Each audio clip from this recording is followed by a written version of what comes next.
છાણી વિસ્તારમાં આવેલા તરુણનગરમાં ગત મોડી રાત્રે અચાનક ગેસની તીવ્ર દુર્ગંધ ફેલાતા ભયનો માહોલ સર્જાયો હતો। દુર્ગંધ એટલી તીવ્ર હતી કે અનેક નાગરિકો પોતાના ઘરમાંથી બહાર નીકળી ગયા। રાત્રિના સમયે લોકોના જીવ અદ્ધર થયા હતા। ઘટનાની જાણ થતાં સ્થાનિક નાગરિકોએ કાઉન્સિલર પુષ્પાબેન વાઘેલાને બોલાવી રજૂઆત કરી હતી। બનાવની માહિતી મળતા ફાયર બ્રિગેડ અને ગેસ વિભાગના કર્મચારીઓ પણ તાત્કાલિક ઘટના સ્થળે પહોંચ્યા હતા। ફાયર બ્રિગેડ અને ગેસ વિભાગની ટીમોએ ઘરે ઘરે જઈને તપાસ હાથ ધરી હતી। જો કે કોઈ પણ ઘરમાં ગેસ લીકેજ મળ્યું ન હતું। કાઉન્સિલર પુષ્પા વાઘેલાના જણાવ્યા મુજબ આ ગેસ અને કેમિકલ જેવી દુર્ગંધ એલેમ્બિક વિસ્તાર તરફથી આવતી હોવાની શક્યતા છે। નાગરિકોએ આક્ષેપ કર્યો છે કે રાત્રિના સમયે કંપનીઓ દ્વારા ગેસ છોડવામાં આવે છે। કાઉન્સિલરે આ મામલે જીપીસીબીની ઉદાસીન ભૂમિકાને લઈને નારાજગી પણ વ્યક્ત કરી છે। રાત્રિના 11 વાગ્યાથી 1:30 વાગ્યા સુધી નાગરિકો ભયના માહોલમાં રહ્યા હતા। સંવાદદાતા સાથે અભિપ્રાય ન્યૂઝ વડોદરા। બહુ કેમિકલની સ્મેલ આવતી હતી એટલે પછી અમે અહીંના કોર્પોરેટરને ફોન કર્યો પુષ્પાબેન વાઘેલાને, તો એ તરત જ અમારા ત્યાં આવી ગયા ઇમરજન્સીમાં ને એમને બધી ઇન્વેસ્ટિગેશન અહીં સ્ટાર્ટ કરી દીધી હતી। સારી સ્મેલ આવતી હતી? કેમિકલની આવતી હતી, ગેસ કેમિકલની।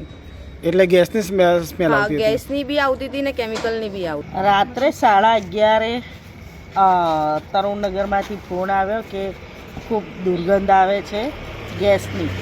એટલે હું તૈયારીમાં 5 મિનિટમાં સ્થળ પર પહોંચી।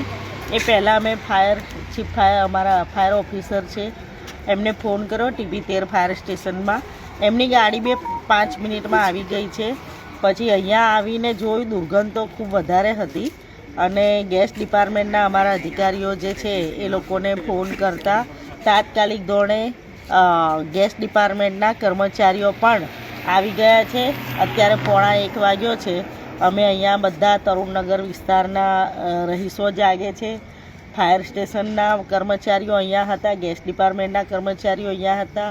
આખું તરુણનગરમાં ઘરે ઘરે ગેસ પાઇપલાઇન ચેક કરી લીધી। એમણે મીટરથી લઈને આવ્યા હતા મીટર તો, પણ કંઈ અહીંયા ઘરેલું ગેસનો કંઈ પ્રોબ્લેમ નથી।